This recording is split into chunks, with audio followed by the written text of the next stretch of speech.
It's happened to every cake baker I know, that frustration of what to do with all of those cake scraps. Well, in this video, I'm going to show you what to do with them. So stay tuned.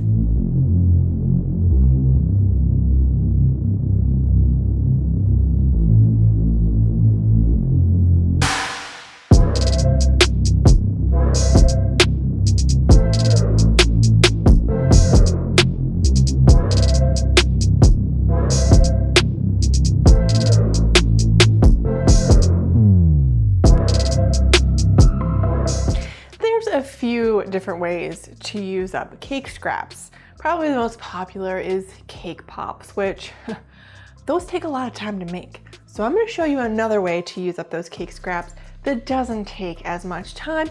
We're going to make individual trifles.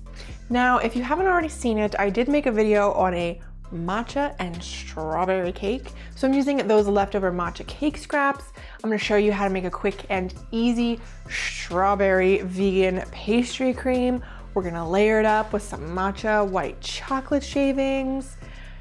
Yeah. Oh, and there's fresh sliced strawberries in it. It's gonna be divine. So let's get to it.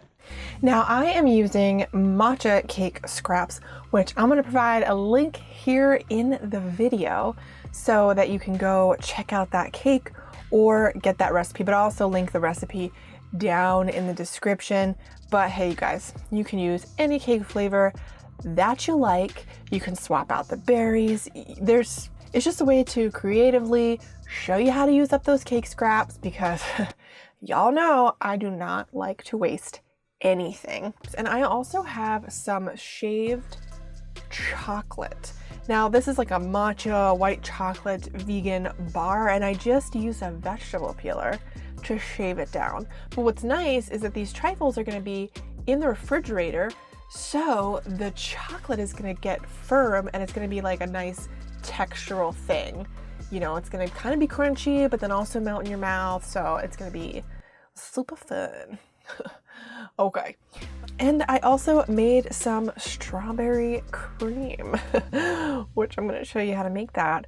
Incredibly simple and devilishly delicious. So I just started out by taking some strawberries, chopped them up into slightly smaller pieces, and then I added just a tablespoon of water to a saucepan. And I put that on medium-low heat, and in the meantime, I got my sugar and my cornstarch together. So you want to whisk those up separately. Super important, because if liquid or moisture comes directly into contact with cornstarch, it's just gonna clump up, and we do not want that. So when you whisk it in with that granulated sugar, it prevents it. It keeps the bits of cornstarch separated, and the coarseness, the sharp edges of the sugar also break up any lumps. So we want to just incorporate those well together.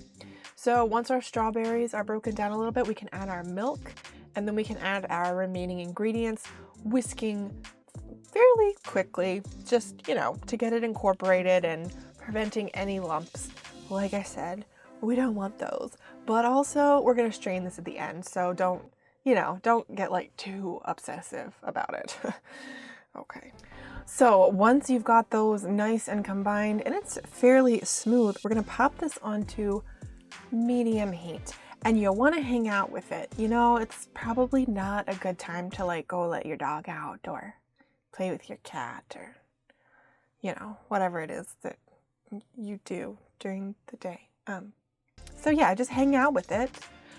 You want to use a whisk, and you want to whisk in a way that you kind of get around all of the sides and the corners and the bottom of the pan, and you're going to whisk it until it starts to thicken. And once it starts to thicken, you want to let it get, I guess, as thick as it's going to get. Okay, so it's going to start to thicken, and about a minute or two is when you're going to pull it off the heat. And then we're going to pass it through a sieve. This is really important because otherwise you're going to have just the pulp of the strawberries, and if there was any little bit of cornstarch that didn't get incorporated, we just want to get those out. So pass it through a sieve and get it into a bowl. Now, truth be told, I popped mine into the freezer for like 20 minutes. It cooled it down just enough so that I could make my trifles and get them into the fridge. It's not super important that this is completely cool because it's going to be contained within the walls of a container, so it doesn't matter if it's still a little bit warm. We just don't want it to be hot, especially if you're putting it in a glass container.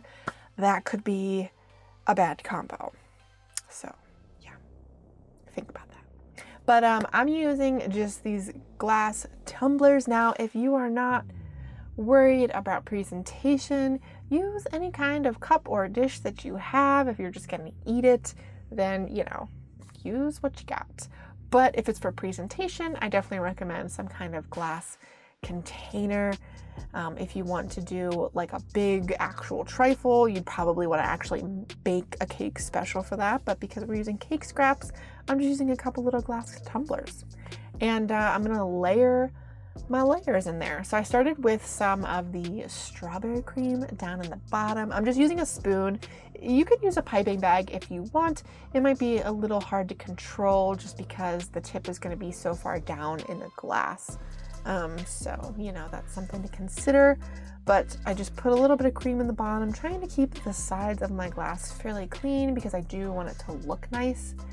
And then I'm just adding in some cake scraps and layering it up from there. Obviously, you can layer this in any way you see fit. I kind of just like pictured it, you know, in my mind of how I wanted it to look, and then chose my layers based on that. I've got those fresh sliced strawberries, and I've got the chocolate shavings. Now, I put in a pretty decent layer of chocolate shavings in this, or a couple layers of it, because I wanted it to really be there for the texture. And also, if you're going to put fresh fruit in, you want the fresh fruit to be surrounded by the cream. So you don't want to put it like directly on the cake or directly on the chocolate necessarily. You want it to be encased in the cream just because it's going to preserve that fresh fruit slightly longer, but you also want to eat it pretty quickly because when you put fresh fruit, sliced fruit into a cake, you kind of only got a couple days to consume it. But it definitely extends that shelf life when you put it inside of the cream and just enveloped in it. And then I layered the whole thing up and I topped it with just the matcha white chocolate shavings. They look so pretty. Now these are so delicious right away, but also it's nice to let them sit a little bit, let the cake kind of soak up the moisture in it, so that you've got like this really nice, soft, creamy trifle texture. Now you can use any kind of leftover cake scraps that you have. That pastry cream recipe is pretty versatile, so you can come up with all kinds of different flavor combinations, and this is just really great to have as a little treat. And you know what else? You can freeze those cake scraps.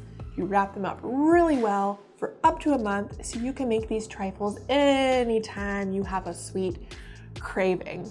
But if you do try this out, or any other flavor combo that you come up with, let me know down in the comments how it went. You can find the recipe for these trifles down in the description, as well as some of the tools that I used, and a link to that matcha strawberry cake video, because I'm sure you will probably want to check that out after you watch this video. But thanks so much for joining me, and now for the good part. We get to try it. Here, you first. Always you first. Did you like it? Pretty good, right? Oh yeah. All right, my turn. Okay. Cheers.